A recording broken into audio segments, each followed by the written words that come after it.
If you want to improve a business or improve the way you invest in stocks, the number one way you can have the most gain, the most advantage, is by understanding branding. If you're running your own company and you get your branding right, that'll make you be able to bring in a lot more money for a lot less cost in a much shorter time frame or a short time window. But if you're looking for a company to invest in and you see that they've got good branding, you can know that those shares will probably have the wind in their sails. And this is where it gets a little bit different, the way that we look at things, the Peter Leeds team, compared to most other analysts out there. And perhaps why we have such a big advantage over most of them. We talk about third level analysis, the abstract review. We're going to look at the third level analysis, how that can affect a company and the prospects of the company, therefore the underlying stock price of the corporation. Third level analysis involves branding, product differentiation, marketing techniques. Technically, this is an extension of fundamental analysis, but we separate it out. We look at it differently because it's an aspect of the company that you want to see it from a different perspective. Fundamentals are pretty easy to look up. We look up fundamentals, of course, but then we also get involved with the marketing of the company itself, the branding. That's what it's all about. Branding is so much more important than most people realize. So if you're running a small business yourself, this may benefit you from the tactical standpoint. But also, if you're looking for stocks that are undervalued, you want a company that's got great branding in a growing market. Branding is about what does the prospect think in their mind? What do they see in their mind when they think about the underlying brand? If they don't think anything, that's not good because there's not enough exposure then. But if it's McDonald's, what do people think about McDonald's? They probably think about the same thing from one person to the next, from one continent to the next. If branding is done well, a company can generate a lot more revenues at a lot less cost. If everybody's trying to buy a Prada purse, people will pay more for a Prada purse, and to make a purse doesn't cost Prada less or more than any other purse maker. It's all about the brand. What does the brand represent? If you have that purse, you've got a Prada purse, it must mean that you're a somebody, you're really making it in life, or whatever people think about with fashion stuff. But the point is that there's the branding there, the underlying branding that'll make people pay more for something, trust it more, be more loyal. And I talk a little bit about, in the Abstract Deluge, I want to talk about soft innovations, which is the number one best way to run any company, the most effective way. For example, a soft innovation is something like vitamin water, lightweight tennis racket. Two concepts that you intrinsically know, and you combine them and it makes a new product. That's why vitamin water sold itself. People bought it before they even knew what it tasted like. The world's safest car. The most delicious weight loss food. Those are all soft innovations that help the prospect understand what the company is offering and why that might be of value to them. And that's the easiest way to run a company. The worst way is educating the market. If what you need to do as a company is to educate the market, get them to understand what it is that you're selling and why it's valuable, you've already lost.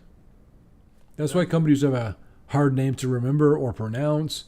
They spend a lot of the time in their radio ads trying to explain how to pronounce their name and how to remember it. They've already lost. Anytime you add a mispronounced name or a hard name to remember, you add another step of what people have to do to connect with you. Anytime you add a layer of friction, you lose a lot of prospects.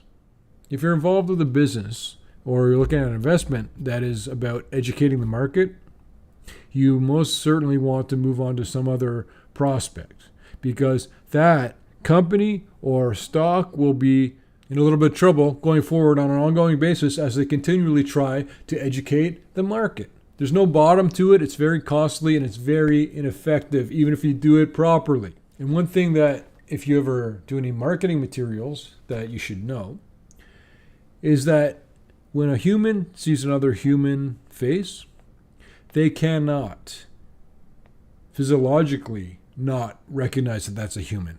They notice it. And they put in a whole bunch of concepts so they think that human represents. Oh, that person's a threat. That person looks funny. That person has kind eyes. But you do this all in the back of your head without even realizing it, and you cannot not do it.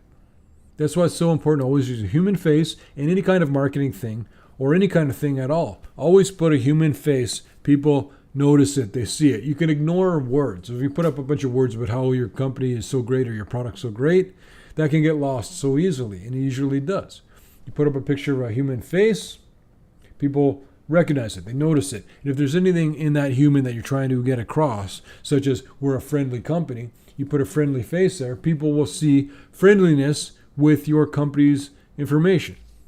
Always use human faces because you can telegraph a bunch of content or information about what your brand is before they even know what your brand's about.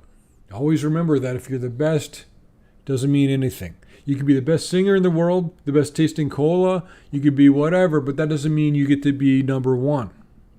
There's a lot of other things going on here. It's got nothing to do with it, which cola is tasting better. People, for example, will buy a cola that they always buy. They're used to the one cola, so they buy it. They see it, they buy it, done. They don't worry about it too much. But was it the best tasting cola? Probably not. But they got it because they're used to it. They got it because they're not going to rock the boat. They feel good with the cola they have or that they normally get, so they just do it by muscle memory. Or that's their preference maybe, but it doesn't matter if you make your cola taste better. You're not going to take over the market from Coca-Cola. You can't become a better singer and then take over the charts from Britney Spears and Madonna. And there's a lot more aspects to the miscellaneous review where I'm talking about what kind of alliances and allies each company has, because that can go a long way. If they're in tight with the government and they're applying for government jobs, they might do a little bit better because of that. And another weak point, if you're looking at a company, if they've got a motto, that's not good. If they say you've tried the rest, not tried the best, often imitated, never duplicated, service is our guarantee. What does that mean? And it could be representing any kind of company. They could be a florist or a restaurant, but you don't know. What you want to do is have a positioning statement. We make the lightest tennis rackets. We sell vitamin water. We have the fastest car available anywhere. Those are all positioning statements. They're helping you establish whatever brand you're trying to establish. They will be incredibly more effective than a generic motto. It's always better than a generic motto, like you've tried the rest, now try the best. Anything stupid like that is meaningless and useless, and it's friction, and it makes people get confused, and that's going to make you lose a lot of prospects.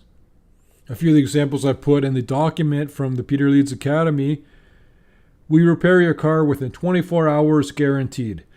The loudest stereo speakers.